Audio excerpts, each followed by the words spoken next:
Hello, ladies and gentlemen. My name is Dietrich, and today we are test driving a brand new 2025 Honda Civic Sport Hybrid Sedan. And I normally don't try to start my test drive routes off with a stoplight, but I'm glad I hit one here. I will illustrate why in a moment. So this is the fourth model year of the 11th generation Civic in the United States market where I am. And this is the first hybrid Civic that Honda has built on this 11th gen platform. 2-liter gasoline engine, electric motor, battery, 200 horsepower, 232 torque, CVT transmission. If you've ever driven an early Civic Hybrid with the early versions of Honda's integrated motor assist, you would know that stop-and-go traffic was something that they were absolutely horrible at. The early integrated motor assist cars couldn't drive themselves on pure electric. The gasoline engine always had to be on, but it would shut down the gas motor at a stop to save fuel. So if you ever got stuck in stop-and-go traffic in one of those, it was horrific. But this one is extremely smooth. I'm barely giving it any throttle, and we are away. The CVT transmission is simulating gear shifts. I don't have a tachometer. It only tells me what percentage of the available power the powertrain is providing us. Right now we're at about 17-18%. We are just out for a cruise. So how does this car drive? Well, it drives very well. The 11th gen Civic is a nice driving car.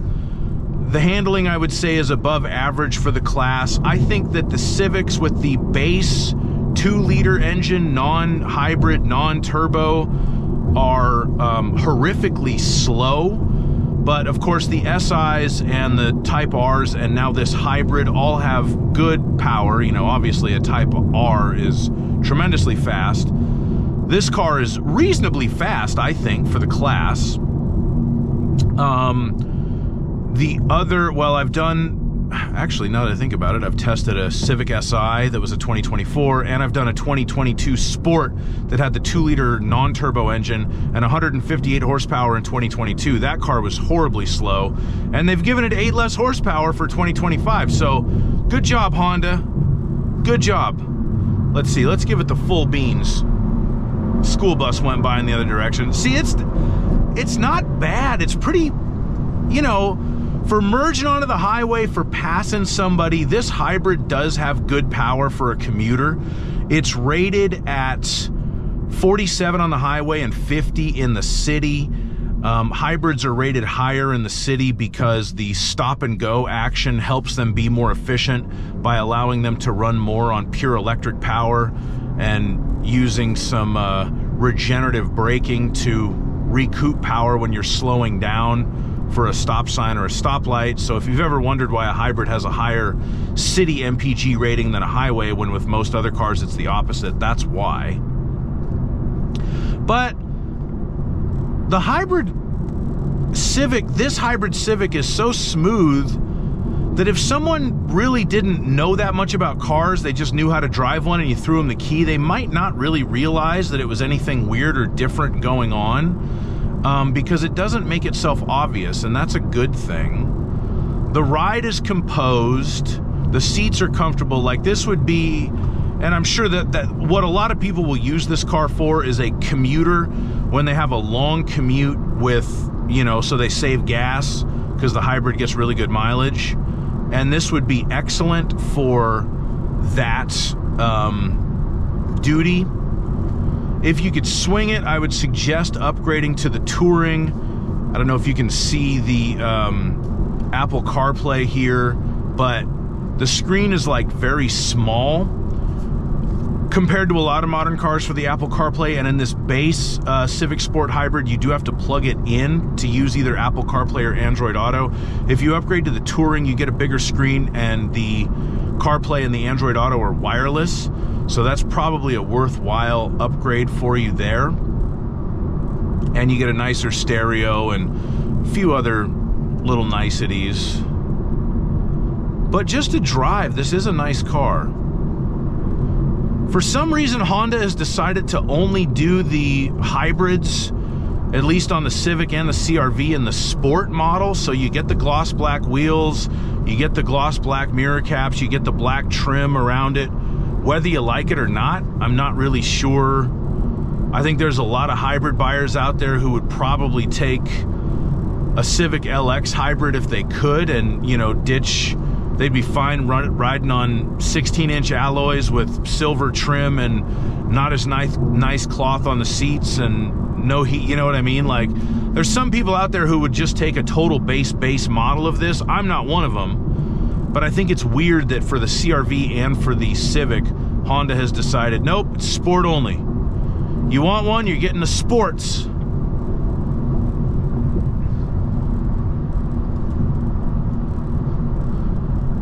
I am getting some kind of a weird rattle from this air vent, and this car's only got 487 miles on it, so that's a little bit concerning, but whatever. I actually had a 2023 Acura Integra A-Spec Tech until about a month ago when I got rid of it. And that car had an intermittent, which was based on the 11th gen Civic platform, and it had an intermittent rattle kind of down near where the hood release was that used to occasionally annoy the hell out of me. So, you know, it's not a bank vault, it's a Civic, or an Integra, I guess. And we are just behind some sort of a delivery truck and some sort of a deep blue Tesla. So we will just cruise and enjoy ourselves on this lovely day.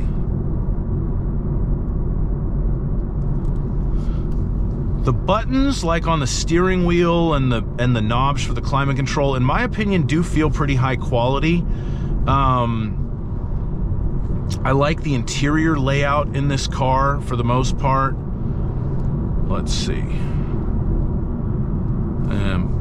I could go for the pass, but I'm not going to. I probably should have, but what the heck. We'll live.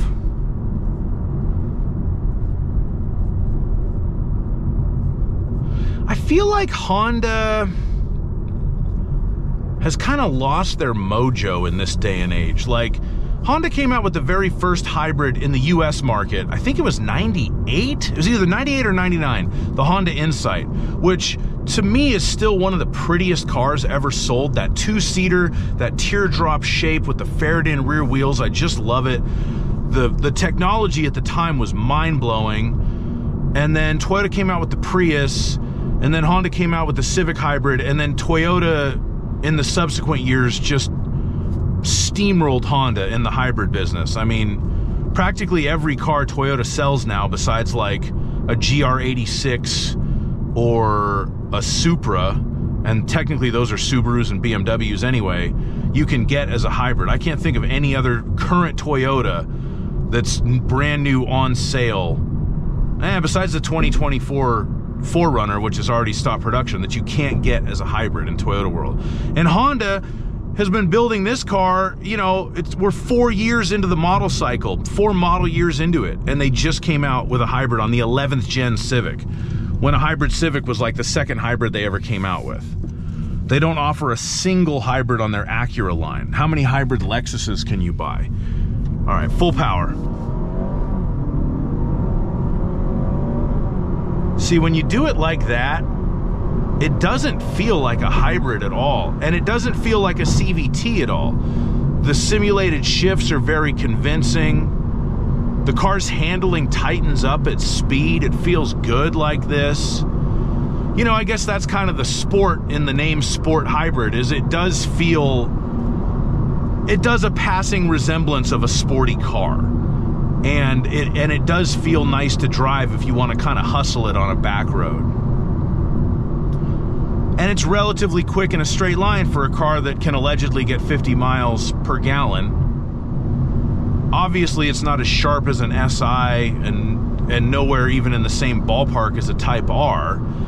You know, you get it's a little bit ponderous. You can feel the extra weight of the hybrid shifting around when you do something like that. But it's still very good. It still has very good handling for what it is. And the ride is very good for what it is. And we're doing 68 on a decent road.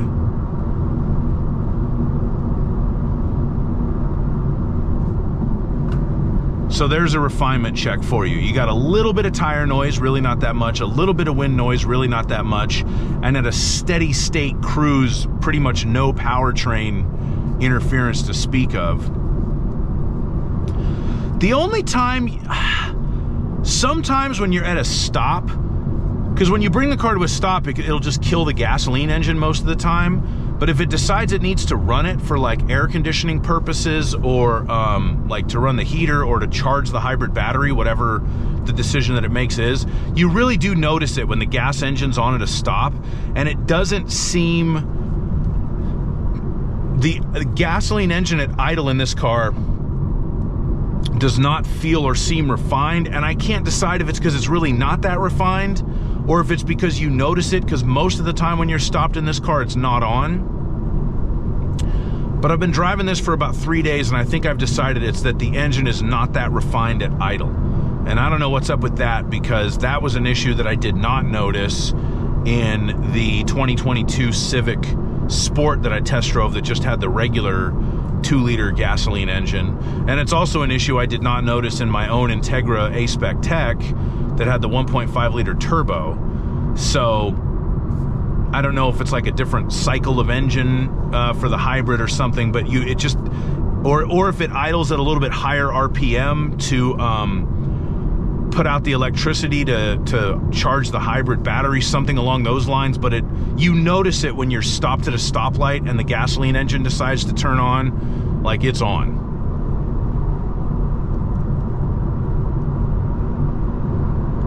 But even like at 65 miles an hour, if you give it just a little throttle, you can feel that torque from the electric motor respond and kick in and really give you a nice little shove forward. And I have, I don't know, I've put about maybe 125 miles on the freeway on this car. And, no, more than that, but some of it was a fuel economy test, so that doesn't count. And it really is, it's responsive when you go to pass somebody on the freeway.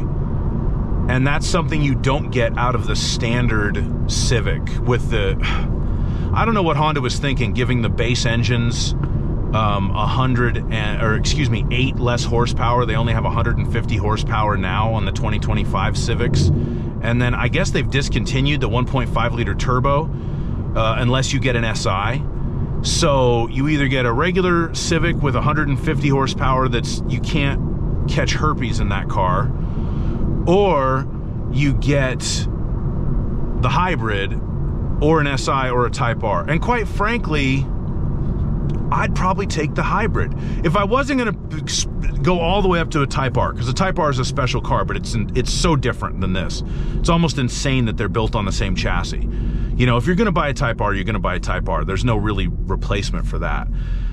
But if I had to go buy a Civic right now, I'd get the hybrid. I would not even consider driving one with the base engine. To me, it's not worth it. The hybrid's very good. The SIs are cool, but the reason why I wouldn't get an SI is I just got rid of a Integra A-Spec Tech with a 6-speed manual, which was basically a Civic SI with a better suspension and a higher level of equipment. So I'm not gonna, that would be a downgrade for me, but this car could be a good commuter. This is the one that I would consider if I was gonna go get a Civic. So if you are thinking to get a Civic, maybe try to find a hybrid. And I have no idea what the market is on these cars right now. They might be very difficult to find.